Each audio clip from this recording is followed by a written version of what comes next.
alors mi ngi noonu li nga xamante ne mooy économie ci la ñuy daal di ñëw nii comme ni ñu leen ko annoncé tout à l'heure tey Mamou Diaby Gassama daal di fas yéene dugg ci secteur informel bi nga xamante ni Covid 19 bi da leen daal di laal bu baax a baax mu fi dalal professeur Abou Wele moom je pense que kenn dootu ko présenté il fait partie de la famille dañ koy daal di nuyu rek nuyu nañ la bu baax monsieur Wele. Sénégal yi. D'accord. fay nañ la bu baax a baax alors Mamou dañ lay bàyyi ak sa invité rek nga daal di waxtaan ak moom. waaw professeur Abou Wele ñu ngi lay nuyoo gannaaw Fatou Ka bi mu la nuyoo. nee na rek namoon nañ la ci plateau Petit Déj.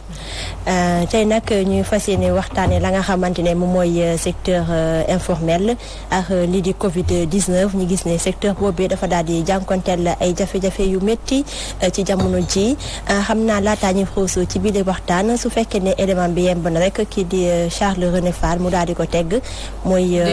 Sayer waaw xam naa ci kanam tuuti incha allah danañuy tegg kii di Sayer Tambidou mi nga xamante ne moom moo nekk président association des jeunes marchands ambulants débrouillards ndaxte moom moo wax ci seen tour rek wax jafe-jafe ya nga xamante ne moom lañ jànkonteel laata loolu professeur Abou Wele est-ce que mun nga ñëw nga wax ñu secteur informel lu muy signifier sur le plan économique. waaw secteur informel yaatu na trop waaw du marchand ambulant rek mais borom société yu ndaw yi nga xam ne itam ils sont dans l'informel bari nañ ci waaw mën nga wax itam femme bi jaay marché kii jaay jën ñëpp ci leen bokk daal les petits industriels bari na ci mooy menuisier bi ci koñ bi mooy kiy defar dàll bi mooy ñi ci nekk dañoo bari car macha allah Sénégal. waaw boo seetee secteur informel daanaka 95% de l'activité économique la au Sénégal. kon Sénégal lu fi am mooy secteur informel secteur informel daal moo fi nekk. waaw secteur informel boo xoolee seen apport ci économie nationale daanaka 40% produit intérieur brut bi. secteur informel la waaw te ëpp na ko sax waaw mais daal ñu ngi xayma entre 40 ak 50% yoo xam ne produit intérieur brut bi yëpp secteur informel la kon secteur informel bari na doole. waaw boo seetee suñu population active ñu koy xayma ci ay presque entre 5 ak 6 millions de personnes secteur informel daanaka booy xool. 4 millions de personnes yi daanaka ñoom la waaw pour dire que kon c'est très important dans l'économie nationale. waaw ñu gis ne rek comme li nga wax rek am na benn poids bu rëy ci économie Sénégal ci balance commerciale bi gannaaw ba nga waxee loolu aussi ñu gis ne jeunes yi bëri ñu ngi yëngu ci secteur informel bi est-ce que mun nañ xam bi le secteur jafe-jafe ya nga xamante ne moom lay jànkonteel. waaw fi mu dañoo mës a am problème waaw parce que secteur informel déjà problème mu capital la ñu am. Ils ont des problèmes de ressources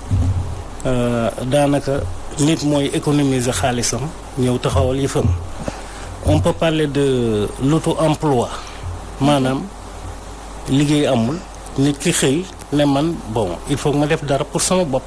daaj sama table teg fii waaw c'est des gens qui n'ont pas accès en général au crédit ci banques yi ak yooyu yëpp daanaka daal lépp ñoom ñoo koy defal seen bopp ñi ñu ngi démarrer ci ay héritage am tuuti ci héritage dugal ko ci business wala ay mbokk dajale jox la ak yooyu waaw secteur informel la c'est le Sénégal noonu mën nañ ko jàppee noonu voilà problème yi ñu am bari na surtout tey ak Covid 19 bi. bi ñuy defee couvre-feu. waaw xam naa si dañuy ñëw mooy couvre-feu bi léegi laataa loolu su fekkee ne élément Sayer bi yemb na ñu teg ko mu nekk ki nga xam te ne moom moo wax ci turuk marchand ambulant yi Sayer Tambidou je ne sais pas ndax yemb na woon. waa président association des jeunes kii marchand ambulant. ci biir débat bi. dinañ ci ñëw bu baax a baax waaw léegi professeur dañ koy continuer rek incha allah ñi gis ne rek ak jamono Covid 19 bi mun nañ ne actualité la tey boo gisee ne rek mu am ab soulèvement dañoo gis ni secteur informel bi benn instant dañ doon jooy maanaam dañ doon xuntu ci suuf ba mu yàggee nag ñu daal di exploser mu doon benn mécontentement ba nga xamante ne mu daal di jéggi dayoo est-ce que mun nañ xam Covid 19 bi impact ba nga xamante ne moom la jot a def ci secteur informel bi. waaw mooy li ma leen wax léegi. c'est des gens qui travaillent daanaka nuit et jour. wala tardivement dans la soirée ak yooyu yëpp. waaw couvre-feu bi metti bi ñu interdire itam le trafic interurbain mu metti trop ci ñoom mënatuñu bouger tëj marché yi ak yooyu yëpp. waaw looloo tax mënatuñu woon am dara bon c'est un secteur boo xam ne nit ñi saa yu ñu xëy ñu ngi toppatoo loo xam ne mën nañ ko yóbbu seen kër ay dépenses ñuy daw quotidienne ak yooyu soo xoolee la moyenne salariale dans le secteur informel ça tourne autour de 50 000 francs 40 000 francs entre 40 ak 50 000 francs par jour yooyu la nit ñi wut dégg nga loolu nag kooku c'est extrêmement vital kenn mënu leen ko xañ waaw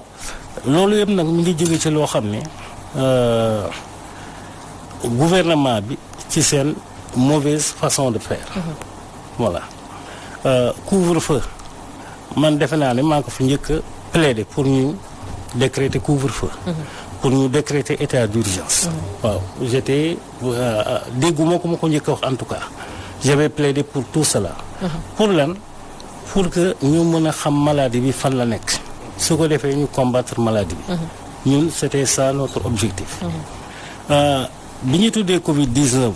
gouvernement bi ne y a un budget de 1000 milliards à peu près déjà on était extrêmement déçus 1000 milliards da nga koy dégg nii mais 1000 milliards sur une population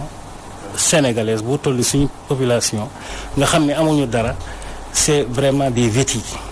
mais finalement on s'est rendu compte que c'était même plus grave parce que du woon 1000 milliards yi c'était des bricoles ay denrées alimentaires pour 60 milliards bu ñu mën a jox nit ñi nga xam ne mënul dundal 2 millions de personnes ci benn weer joxuñu leen dara bon ça a fait extrêmement mal waaw gouvernement bi daal dafa def tout à l'envers ndax secteur informel bi bu ñu jëloon rek ciblé woon par exemple 2 millions de personnes ku ci nekk ñu lay jox 50 000 francs par mois sur une période de 6 mois ça aurait tourné autour de 500-600 milliards de francs CFA waaw mais kon tey doo fa yoon dégg benn coow ku ci nekk toog nga sa place ñëpp a ngi sant gouvernement bi xam nañ fa maladie bi nekk nit ñi bougé tuñu et cetera mais même xar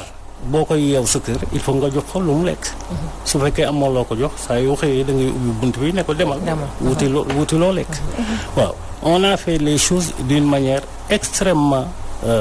nu mu tudd simpliste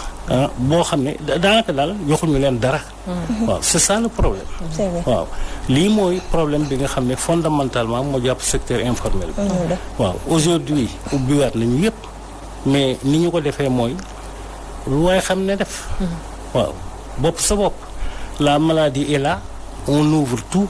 dégg nga parce qu'on ne peut pas gouvernement bi mënul dékku la pression au niveau populaire et cetera waaw yooyu c'est des problèmes voilà waaw comme li mu doon wax rek ñi gis ne dafa mel ni dañ leen fàtte parce que même élément bi ma jotoon yéen waa ji loolu doon wax moom sa yaxtaan ni du nee na ñoom ci jamono Covid 19 bi ñoom moom dafa wàcc ba ci terrain bi xam nga daal di gis marchand ambulant ñoom ñëpp xam nañu dañuy jànkonte ay jafe-jafe mais kenn ku nekk jot nga génne ab xaalis ba ñu dajale am benn million pour dugal ko rek ci fonds Covid 19 bi ba pare nag ñoom amuñu ab ndimbal à un moment donné et ils souffrent beaucoup benn instant nag dem na ba ne sax xiif moo leen gënal sax corona di leen rey maanaam corona rey leen moo gën ñi toog seen biir kër yi xiif di leen rey kon gis nañ ne secteur bi nag daal di jànkonte ay jafe-jafe yu métti ñi gis ne ñoom moo jotuñu ci aide alimentaire bi donte sax ñenn ñi ñu ngi ne donte sax yeneen secteurs yi nee nañu ñoom jot nañ ci mais ñoom bokkuñu ci ña nga xamante ne jot nañ ci bi leen dimbal ñi gis ne kon mun nañ ne jamono ji balance commerciale bi ak produit intérieur brut bi dana wàcc bu baax a baax vu que gis nañ ne secteur informel bi dafa am poids bu extraordinaire. waaw bi ci àddina bi yëpp waaw ay taux de croissance ren moom ay 2% ngay dégg parce que ñëpp la frappé waaw des états comme les états européens ñoom ci seen bopp ils sont à genoux à cause des problèmes. ndax économie boo ko tëjee il faut mu metti bien sûr que ça va se ressentir durement. mais c'est que dañoo génnagul on n'est pas encore sorti de l'auberge. waaw ñu ngi ci biir épidémie bi loolu la nit ñi gis say gis nañ ne que mi ngi yokku on nous parle chaque jour de 100 cas de plus wala 50 cas de plus ci ay tests yoo xam ne tests yu ñàkk fayda la une population sénégalaise mënoo tester plus de 200 personnes par jour 300 personnes par jour. Ça veut dire que tey bu ñu waroon tester toute la population sénégalaise ça nous aurait pris 10 ans. waaw parce que bu dee 500 personnes ngay tester par jour ñaata la par mois ñaata la par an. kañ ngay tester toute la population sénégalaise. pour dire que kon même feebar bi xamuñu fu mu toll. waaw dañuy tàndale rek. waaw nañ def nii et cetera di wax. waaw kon le problème est entier et bu ñu yàlla dimbalewul on va aller vers un confinement total man maa koy wax fii on va aller vers un confinement total waaw parce que su exploser ça commence à exploser waaw te dina exploser bu exploser dëggantaan le gouvernement sera obligé de revenir sur ces mesures waaw li nga xam ne moo gën a sage on a vu l'exemple de la Russie un homme comme Poutine qui sort ne Russe bu ma gis ci mbedd mi danañ la traquer comme un animal partout ba jàpp la waaw parce que feebar bi nii rek lañ ko mën a xeexee mooy confinement. mais aussi tamit est-ce que fii Sénégal pour xeex loolu dana xaw a métti parce que boo nee confinement te population bi aussi ñu ngi dégg ni ñu ngi joxe fi ay milliards ñi ngi am ay salaires yu jéggi dayoo macha allah xam nga bëri lool ak affaire kii Aminata Tall bi ñëpp dégg nañ ko ak lu bëri na ay ñoom Bougazelli gis ni ay faux billets tout ça est-ce que jamono ji Sénégal ñoom danañ pare def confinement te ñu gis ne xaalis bi dafa féetee boor. waaw non parce que économie tamit bu ñu koy wax tamit il faut que kenn ku nekk gis ci boppam. waaw non on est parfaitement d'accord problème bi fi am yi ñu dégg fan yi yëpp. effectivement ça a attisé la tension nit ñi gën a mer. waaw parce que même bu dul woon sax Covid-19 c'est pas normal. waaw ñu ne conseil économique et social présidente bi 40 millions lay fayu par mois. waaw Aminata par mois. Aminata Mbengue Ndiaye elle a 40 millions par mois Moustapha Niasse il a 40 millions par mois. C'est pas 50? Je dis 40 parce que moom laa xam c'est le chiffre que je connais. Mais 40 millions déjà c'est un scandale c'est presque 8 fois plus que le salaire de Emmanuel Macron qui touche 6 500 000 francs net par mois. waaw pour dire que ci affaire wëyu la nekk waaw gàtt xel fii la mën a yem waaw. loolu la ñu gis fii actuellement au Sénégal waaw suñu président salaire am ñaata la xam ngeen président de la République kan moo ko xam kenn xamu ko xam nga lu tax parce que depuis Ablaye Wade lañ ko defoon quelque chose de symbolique de 600 000 francs CFA est-ce que gëm ngeen loolu mais à côté ñu jox la une caisse noire dégg nga des fonds spéciaux yoo xam ne soo koy xayma par mois dafay dem ci 700 et quelques millions par mois pour le président de la République dañoo nekk ci situation boo xam ne Covid-19 bi sax alhamdulilah rabbil alamin dafa wane lu bëri parce que beaucoup de choses dana changer le nouvel ordre mondial bi ñuy wax ni tey ñëpp di ko ragal moom la ñëpp war a ñaan yàlla mu am xam nga lu tax du doon ordre mondial bi nga xam ne Samba Boy yooyu moom la ñu bëggoon mais dañoo soxla beneen ordre mondial bu fi dindi système yi yëpp bu libérer Afrique delloo ko souveraineté et cetera il faut que ça change waaw ñun suñu àddina yëpp mën nañu nekk ci système yu mel nii waaw les Sénégalais ont vu que c'est extraordinaire. gis nga itam distribution vivres yi ni nga xam ne noonu lañ ko defee amul dara loo xam ne moo gën a nul lii nga xam ne moom la ñu gis say. waaw yow tu veux distribuer 60 milliards wala yooyu les services de transfert d'argent ñu ngi fii ku nekk doo ko yónnee 50 000 francs wala 60 000 am lu ko neex mu jënd bu ko defee mu tasaaroo ci biir économie bi yëpp mais seen nu mu tudd seen attitude affairiste yooyu lépp lu ñuy def ciy feeñ finalement on est allé chercher des gens dégg ngeen scandale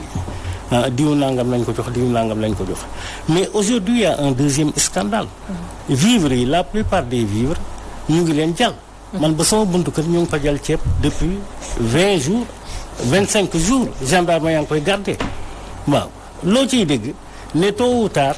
ñu ne am na sàcc nañu nangam wala sàcc nañu nangam wala lii dem na ci bitig yi lii ça s'est retrouvé chez le grossiste c'est extraordinaire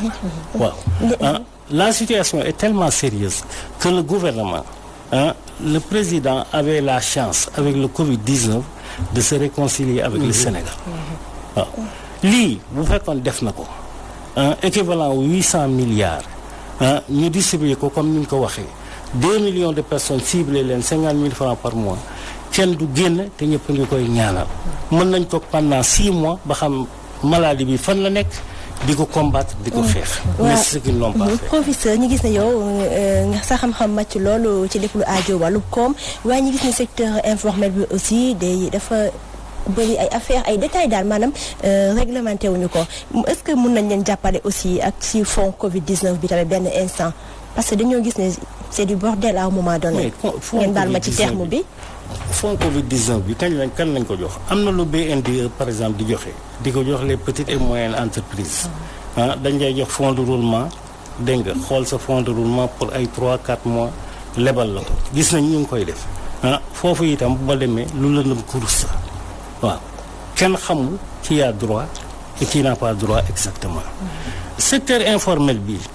depuis 1960 ba tey li ñuy wax moom moo am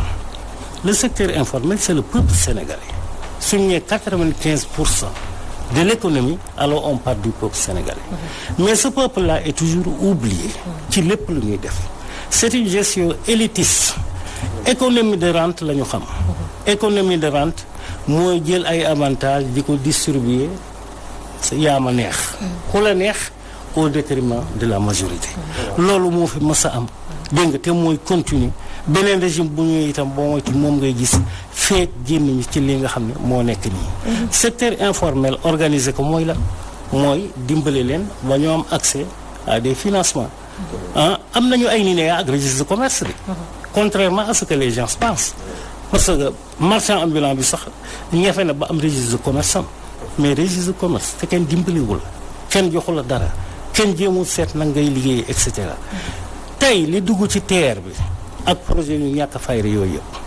buñ ko defoon ci secteur informel mu feeñ ci économie sénégalaise feeñ ci dundin bi mais c'est ce qu'on n'a pas fait waaw te ba tey loolu moo nar a continuer itam malheureusement li lay wane nañ dañuy dem souvent ci li nga xamante mooy paradoxe mooy keroog seetaan naa